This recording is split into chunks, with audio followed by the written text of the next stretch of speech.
topic. Today we shall be looking at into the future. We want to see what scientists hope to achieve in space in many years to come. Okay, that's what we'll be focusing on today. Scientists would like one day to send humans to explore Mars. Why? Because in recent years, a number of different countries have sent expeditions to Mars, different objects or bodies or robots to Mars. Okay, and then the recent one that I've sent is a Mars rover Curiosity, which was sent by NASA in 2011. Okay, it is an unmanned craft. What it means that it's an artificial robot or robotic machine that is sent to Mars. It doesn't involve human being. All right. What is it doing actually? It's actually exploring the surface of the planet, and then it's sending data back to Earth through satellite transmission. Okay. The major investigation is carrying out there is to find out if there is evidence of water and life in Mars, because from the recent class we learned that it looks as if that the element that made Mars livable shut down billions of years ago. So they are trying to find out if maybe organisms actually lived in Mars before, and then if presently there is any way we can get water. And interestingly, if we can get water, good water in Mars, and if we see signs of life form, then artificial atmosphere can believe that can be created by scientists all over the world. What I'm basically saying is Mars, there's possibility that if this research is successful, Mars might become another place for us to live in. Now, why do you think that scientists sent a rover type craft to Mars rather than sending people? You already know why, right? Is it good to send people to Mars right now? No. Why? Because first of all, there are no life forms. 2, it will be more expensive. Then 3, it might affect the health of those humans, is it not? Yes. If they are exposed constantly to that UV ray, it might affect their gene. Okay, when I say it might affect their gene, I mean to affect their hereditary, the way they will give birth. Alright, that's what I mean. An illustration of the Mars rover Curiosity. So you can see the object that is in space. Future exploration. In the future, it might be possible to build a manned space station on Mars. Having a local source of water would be essential for humans to be able to live and work there. So scientists are now looking at how they can possibly build a manned space station. I told you there's a space station orbiting planets. This one is one that scientists will now go to Mars and stay. And that space station must have its own artificial atmosphere. That's what I know for sure. Otherwise, it will not be possible. That's why it's very, very difficult. But in the world of science, we believe that everything is possible. Alright? So it's possible with time or in future years to come.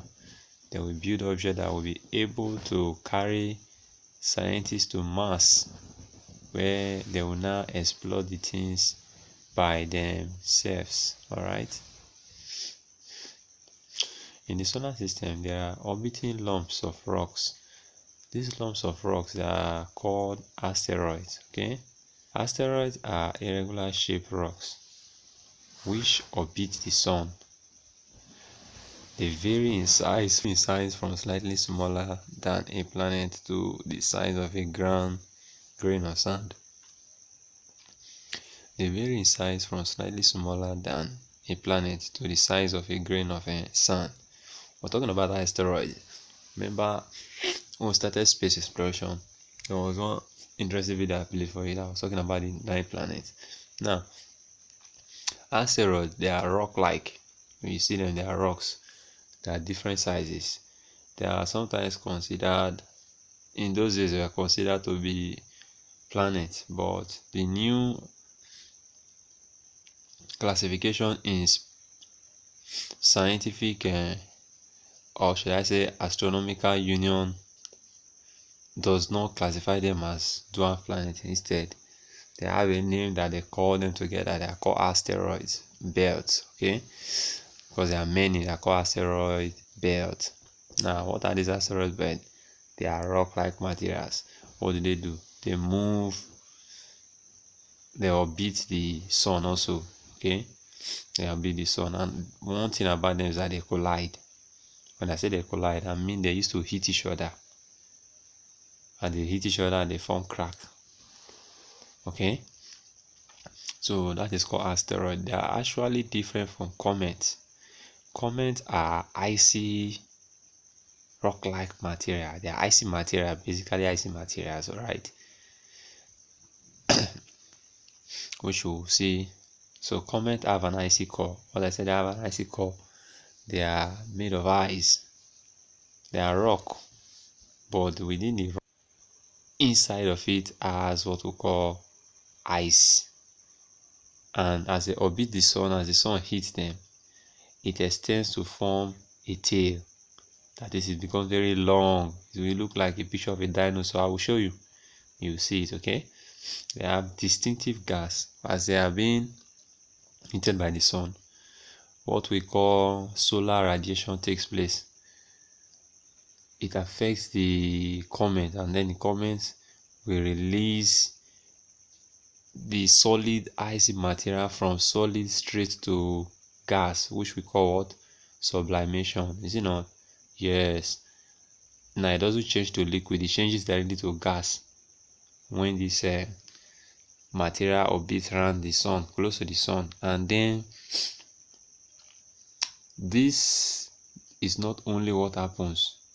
As it changes from solid directly to gas, it illuminates, that is, it shines a color light. This color light is actually visible on planet Earth.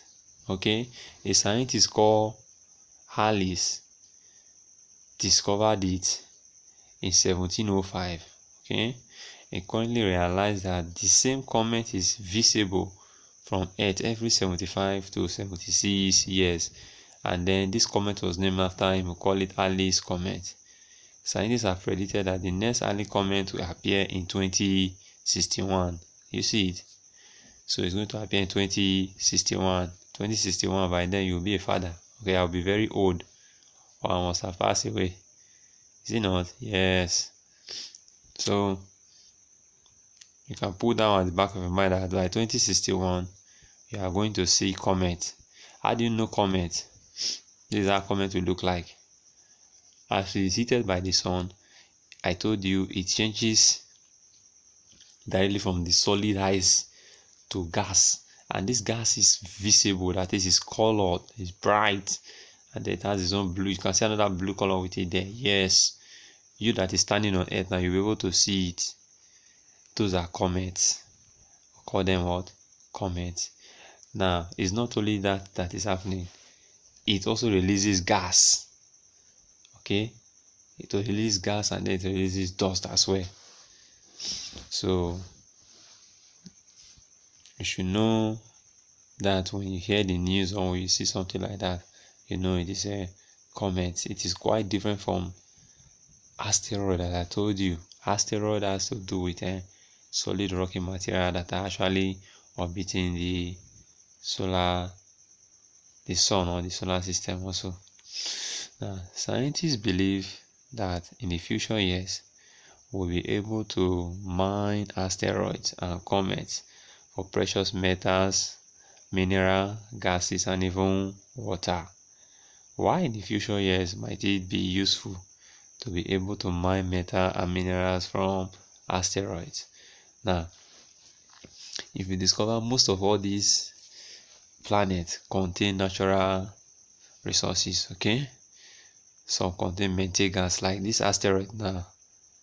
I mean, this comet now, like this comet now, it contains gas. Okay, not only gas, it has ice, is it not? So water can be extracted from there, and then the methane gas and other gases can be extracted from there as well. Why these rocky materials? They contain metals, okay, precious metals. All right, now the reason why it will be useful in future years to come is because if you check, population is on the rise. That is, population is increasing every day. So we are looking like maybe if God tarry or Jesus tarries, then like 1 million years from now, or should I say 500,000 years from now, resources on earth might not be enough for the population. So it is very, very good that scientists are looking into space for more resources, which will help in future years to come. So the need for reducing population through spread of virus like the COVID-19. For example, let's say population has increased, there are no more new natural resources. They will have no choice to create antivirus that will, reduce the population. Right? We see that every day. Now watch this video to learn more. Okay, in this video you're going to see asteroid, you are going to see comet, and then you're going to see some of a recap of the previous video. You're going to see some of the projects that has been undertaken by NASA. Okay, beside the rover Curiosity that has been sent, NASA also preparing other projects. Not just NASA, India, China, they're also doing that as well.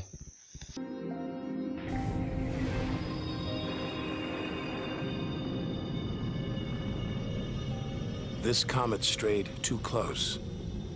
The sun's heat is boiling it away, creating a tail that stretches for millions of miles.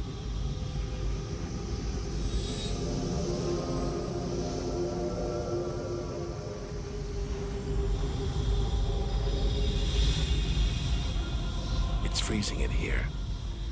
There's no doubt where this comet's from, the icy wastes of deep space.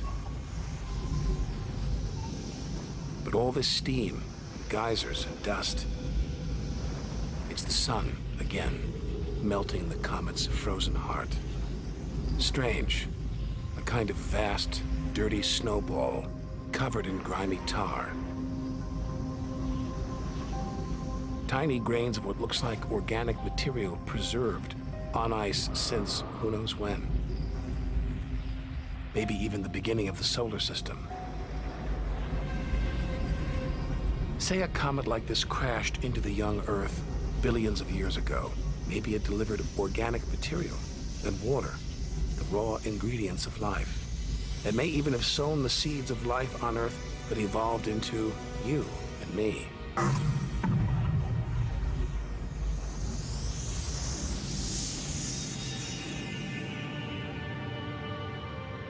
But say it crashed into the Earth now. Think of the dinosaurs, wiped out by a comet or asteroid strike. It's only a question of time. Eventually, one day, we'll go the way of the dinosaurs.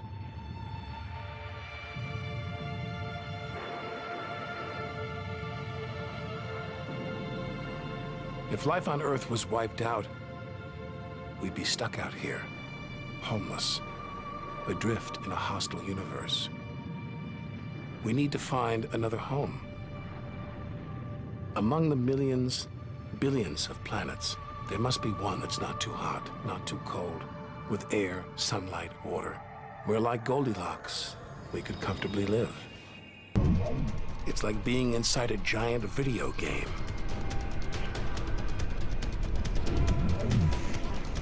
But these are all too real. Asteroids, some of them hundreds of miles wide. This one must be about 20 miles long. And there, perched on it, a space probe. can't have been easy parking on an asteroid traveling at 50,000 miles an hour. It's a lot of effort just to investigate some rubble. Rubble that regularly collides, breaks up, and rains down on Earth as meteorites. Our ancestors saw shooting stars as magical omens, and they were right. Rubble like this came together to make the planets, including our own. Pretty magical. By dating the meteorites found on Earth, we can tell the planets were born 4.6 billion years ago. These are the birth certificates of our solar system.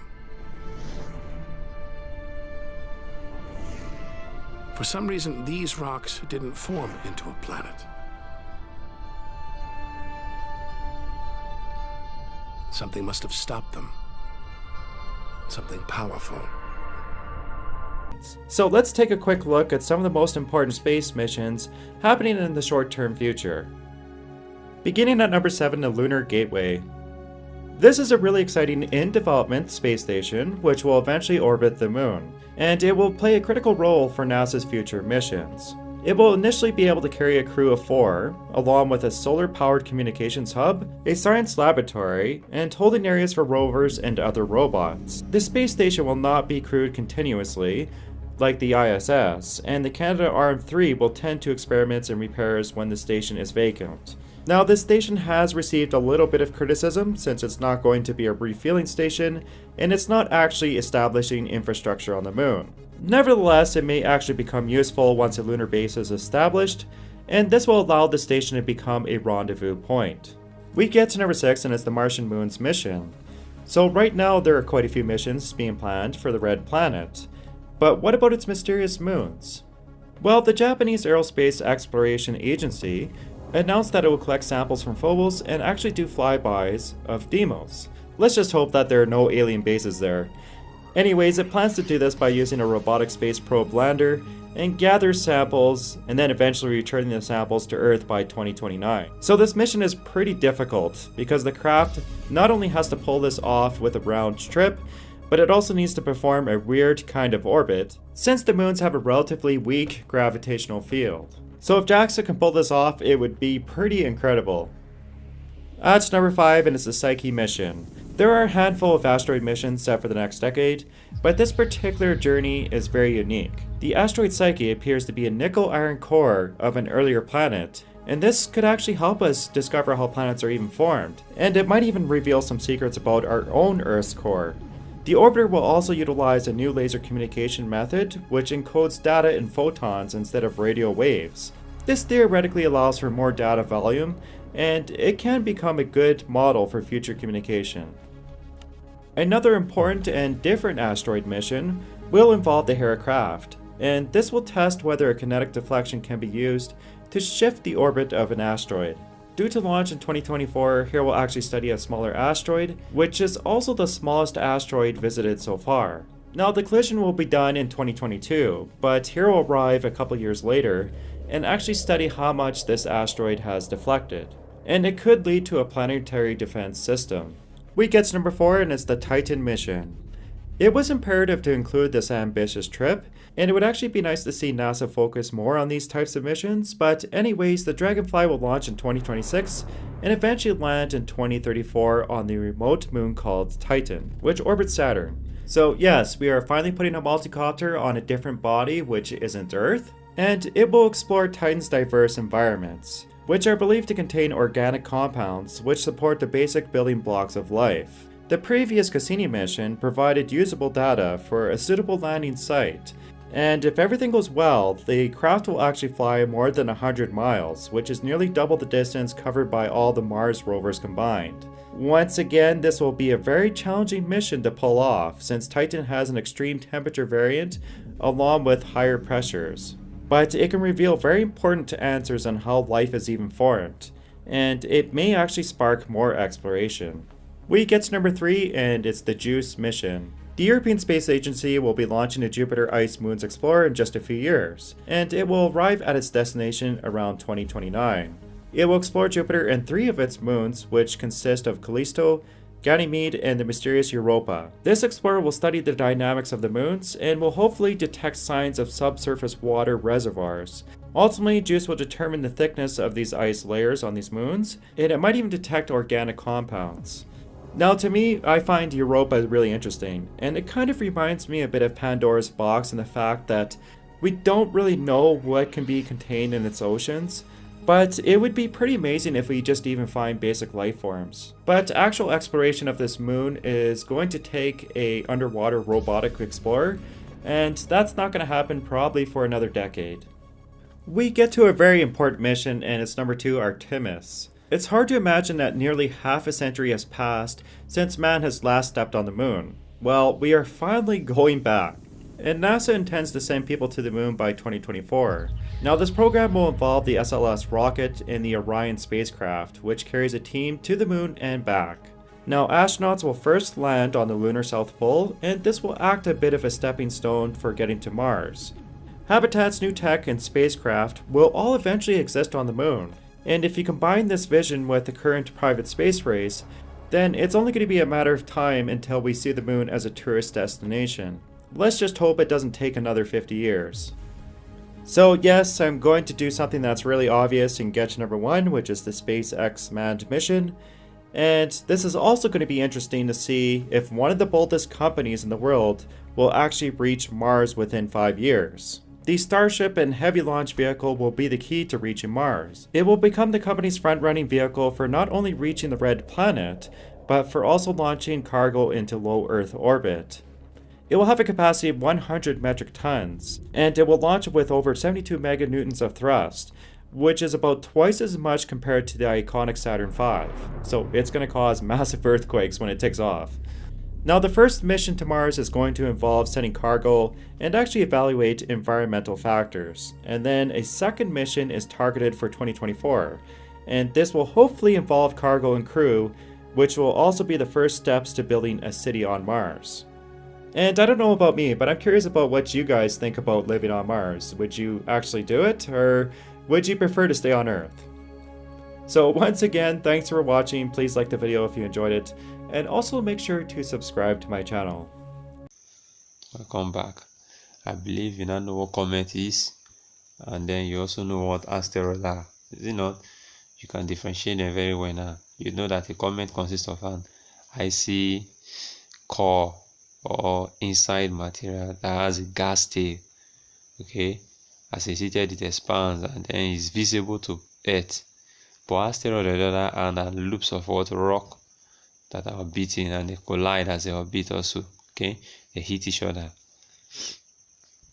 Let's look back at what I've been learning so far from space exploration this term. You now know that the sun appears to move across the sky from east to west, but it is really the earth that moves, not the sun, is it not? Yes, we normally say the sun rises from the east and sets in the west because of the way the behavior is, but the truth is that the sun is not rising and it's not setting. Okay, the sun is fixed. It is the earth that is rotating in an anti-clockwise direction. As that is rotating, it spins 24 hours a day, and then it orbits 365 days. Is it not? Yes, it orbits the sun 365 days. Now the earth rotation on its axis takes 24 hours to make one complete rotation. This it causes day and night on earth. Okay, you also know that the earth axis is tilted at an angle of 23.5 degree. That is, I've explained this to you before, which is why we have different seasons. Okay, and the seasons that are interchanging, and then it takes 1 year for the earth to complete one orbit around the sun. You also know that there are other planets that orbit the sun in the solar system, which we call the solar system. Is it not? We learn those planets, those eight planets of the solar system, and then we talk about the dwarf planet, in which Pluto is one of them. All right. In those days, they used to classify asteroids as planet, but as the discovery of asteroids became more and more, they discovered that naming this asteroid caused confusion. And besides, asteroids don't have sizes like all those other planets. Not only that, it doesn't have properties like all those other planets. So they now classify them as asteroid belts. Okay. Remember, it is different from comets. Okay. You've learned comet, you've learned asteroid, even the Kuiper belt, you've learned it also. Okay. So modern scientists all over the world are still learning about the solar system. Like you've seen in this topic, we are still learning, and we keep learning, keep discovering new things, because science is discovery. All right. So that now brings us to the end of the lesson. Okay. To complete your assignment, your assignment is different. You're going to be carrying out a research, so get ready. All right. Have fun. I'll see you soon.